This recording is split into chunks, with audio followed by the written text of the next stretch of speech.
When you walk into a parking lot, do you sometimes have trouble finding your car because, well, it looks like everybody else's? Seems like cars do look alike these days, but not at the Lane Motor Museum in Nashville. Rob Wiles dropped in there recently to experience one man's collection of unique European cars. Each one's distinctive and in some cases distinctively strange. This used to be a bakery, but now it hosts the Lane Auto Museum, which began with one MG, but then began to rise and grow, just like the bread that used to be made here.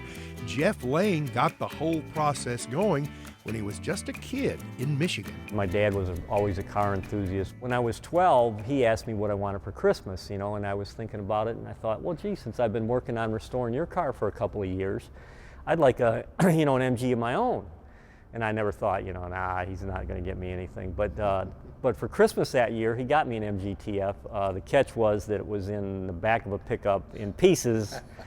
And so I had to restore it and put it together, which I spent the next 4 years putting that together.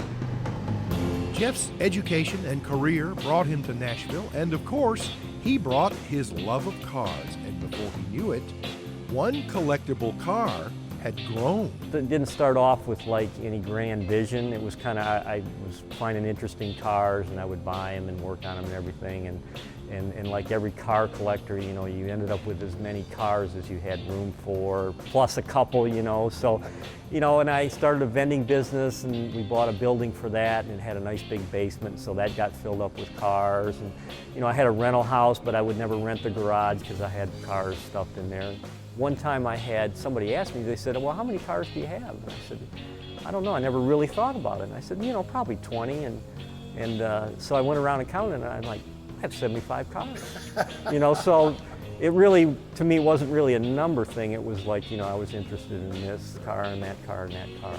Now Jeff has more than 300 cars, each one with a story behind it. This car was owned by Bridget Bardot, actually. The company built it for her and gave it to her so she would advertise it. Gave it to her for free. She kept it for a few years and then sold it. Wow, I like Bridget Bardot. Yeah, that's kind of a special car, it is. What makes each of these cars interesting is the thought that went into it. The French, especially in the 20s, were under the thought that propeller power was going to be the wave of the future for not just cars and planes, but for buses, motorcycles, trains, everything. It didn't really pan out because the thing they really couldn't get past was the tremendous amount of noise the propeller makes. I think you can see why that never took off. Jeff is into one-of-a-kind cars like this Martin Martinet. It's what I call the real Woody. The whole chassis is wood, the doors are wood, the car is really completely wood except for like the wheels are steel and the engine steel and the bumper, but I would say 95% of the car is wood, but it's really a great looking car. One of a kind again that we found in dilapidated condition and restored. He's also into mass-produced cars from everywhere. Tatra's a Czech car company that started building cars in 1920, but in the 30s they built the T-77, which was an aerodynamic V8 powered car that went 85 miles an hour, and then in 36 they built the T-87, which went 100 miles an hour, which was a big deal anywhere in the world at that time, but especially in Czechoslovakia.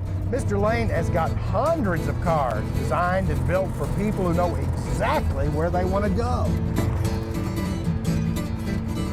And one car designed for people who have absolutely no idea which way they want to go.